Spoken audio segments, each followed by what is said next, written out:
Hello,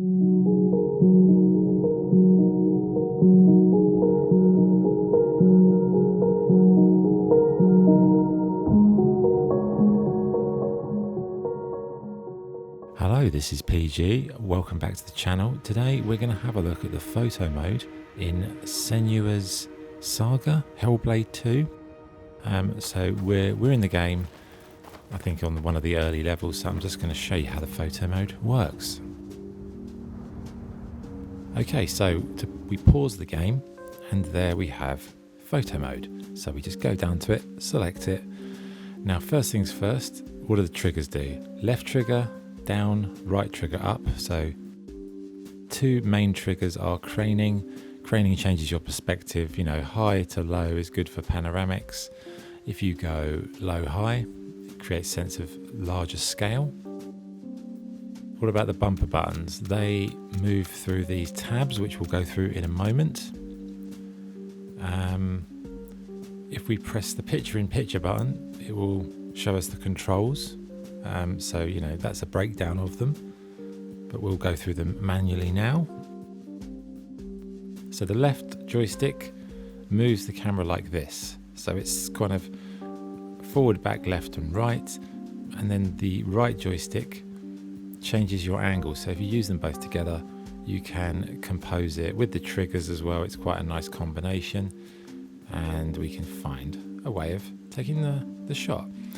If you want to hide the user interface just to look at it without any information on the screen, we just press the Y button like that. The B button will close the photo mode. We won't do that. But what we're going to do, we're going to go through all of these tabs that you change with the bumper buttons. So there's quite a lot. So firstly, movement speed. If we put it up to 1000, you can see what it does. It moves the camera speed. Now, you might want to make small changes to the picture.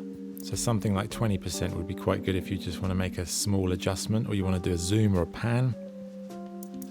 100's normal, 100's about right, and if you just touch the joystick a little bit, it'll do it sensitively. So that's what movement speed does.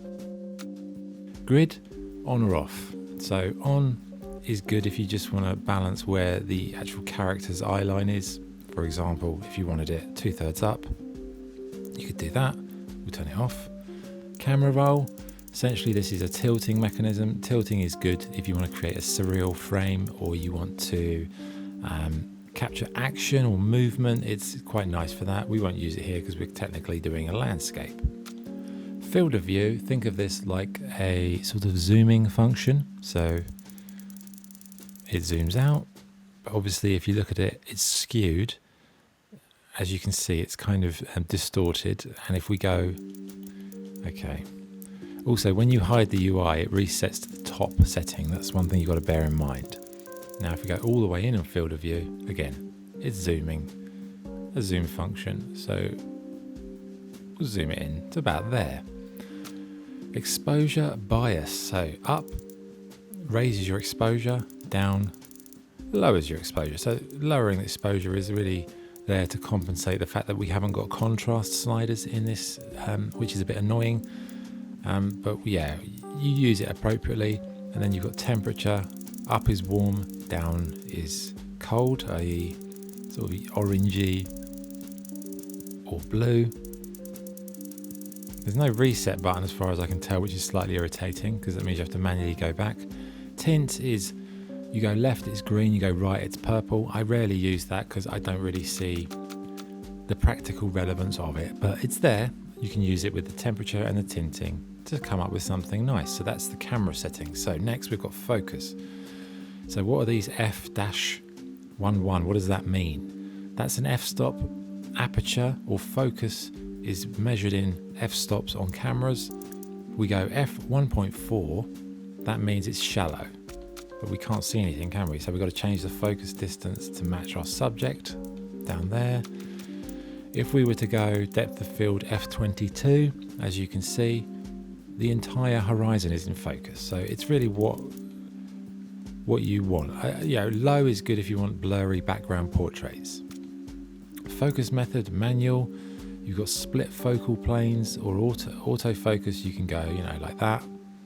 If you want split focal plane, I guess you can do the near and the far focal length, so you could have like 2 sets of focus areas. That's really if you want to get into the nitty gritty of it. Personally, I would prefer just to do 1 set of focus, because otherwise it depends on the image. If you've got 2 subjects, using the split frame focus would be useful, and then you have additional settings. You've also got focus assistant on or off, depending on whether you are a control freak like me. And then focus distance, again, this is deciding where the focus starts. So usually you want it to start where your character is. And you can see it actually, you see that green stuff on the screen there? That's the kind of visual representation of it. And then fine focus is just fine detail. That's if you've got like a very super duper close up, let's say, on your character's face.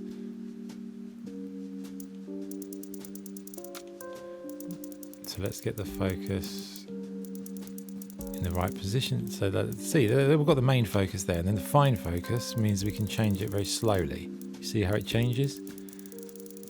Because when you're dealing with a very low F number, you can often have a situation where one eyeball is in focus and one eyeball isn't, because it's that shallow depth. So, you know, these are all useful settings for that.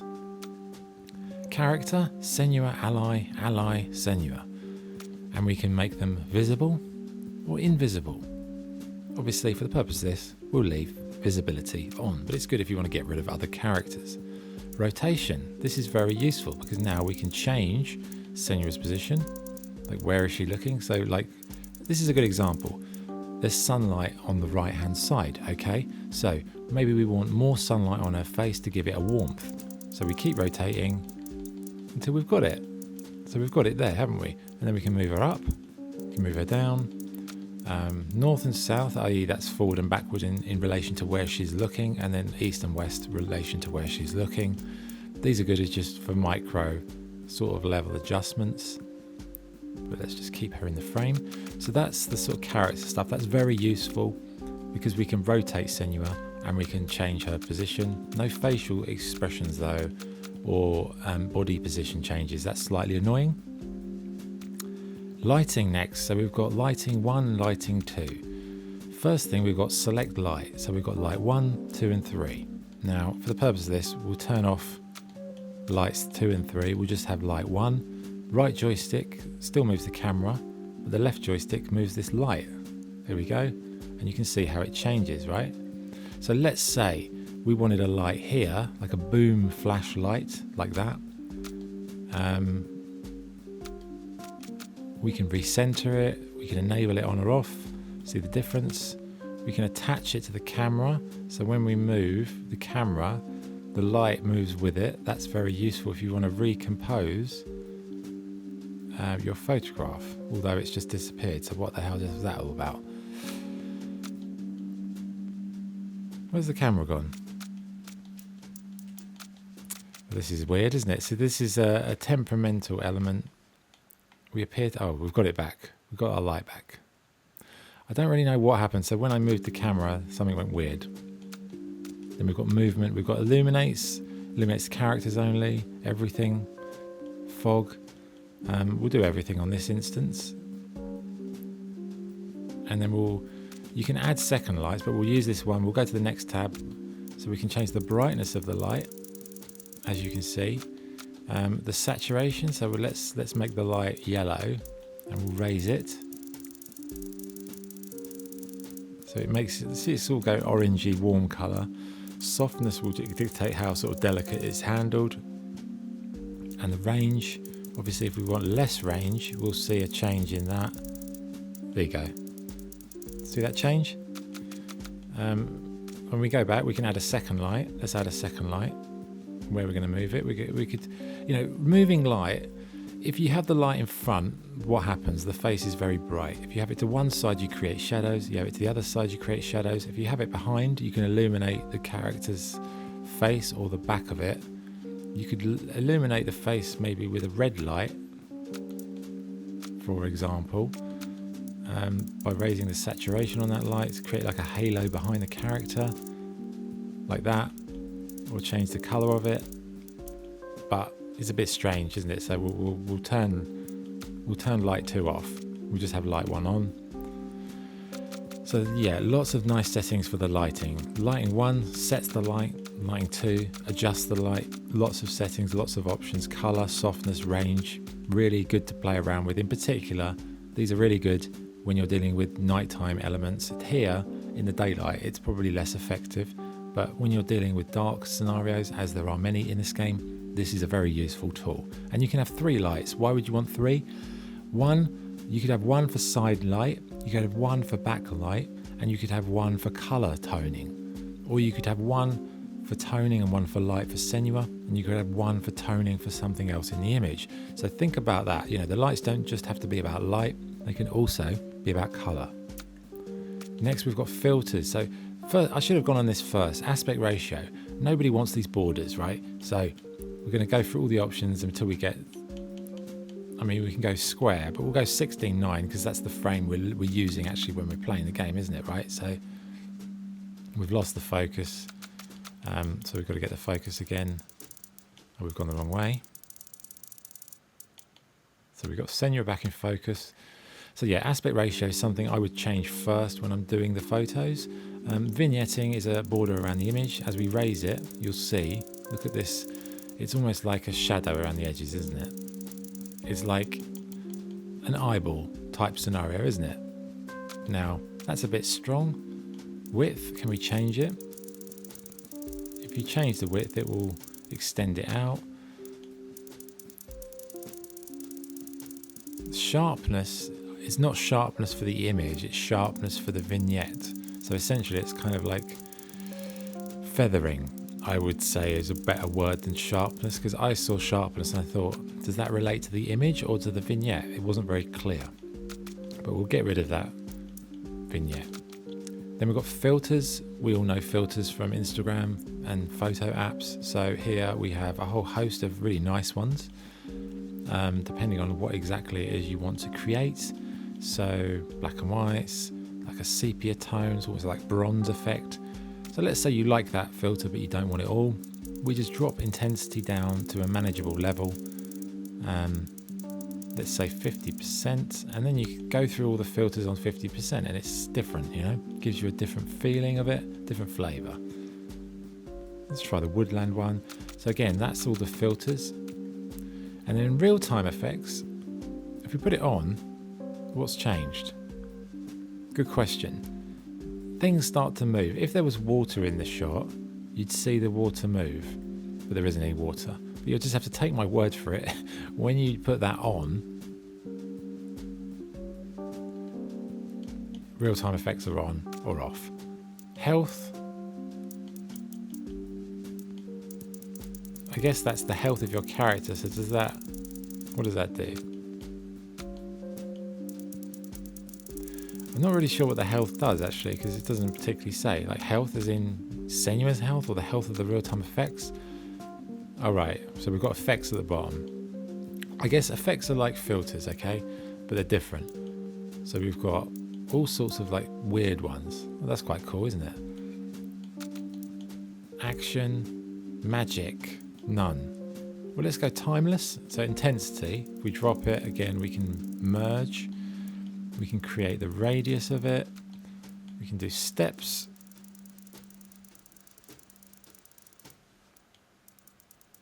Oh, I see. So if you see, like, you can see Senua's eyes in the background. We've got the zooming. So it almost creates like a photocopy of her that's opaque in the background. So these are things to have a play around with. I mean, I'm not particularly sure I'd use any of them, but they're there. Anyway, that's the effects. So, I mean, that is the photo mode, right? That is it. So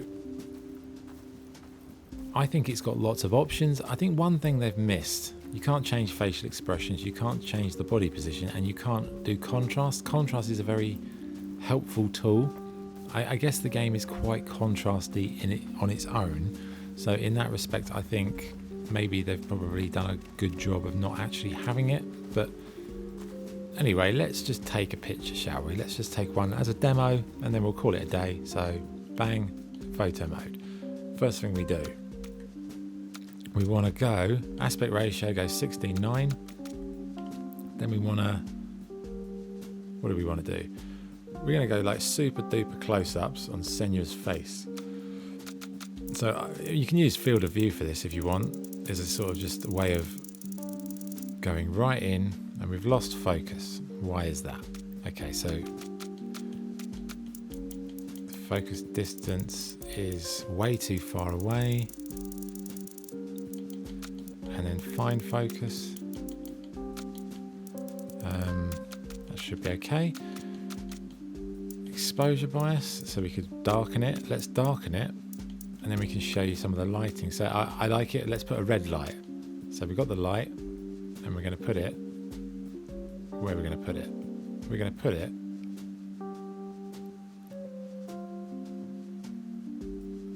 there, and we're going to change the color of it to red. We're going to saturate up. That's very saturated, isn't it? Wow. Range.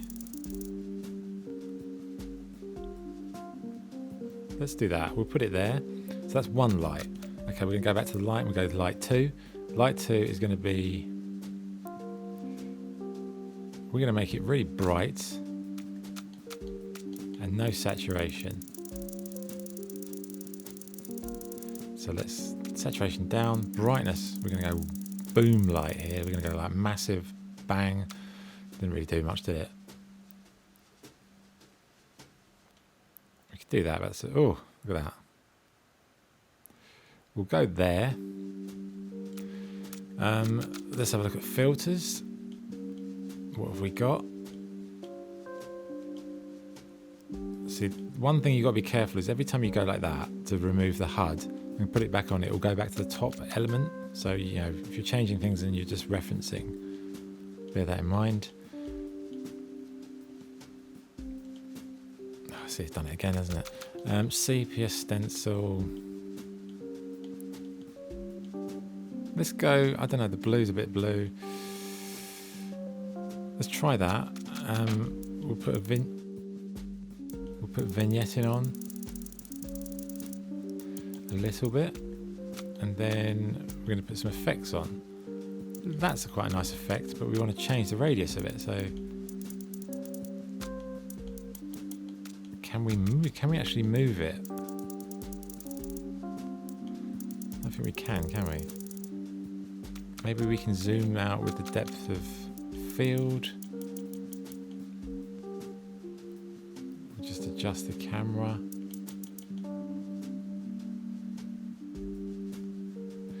Okay, and then what have we got?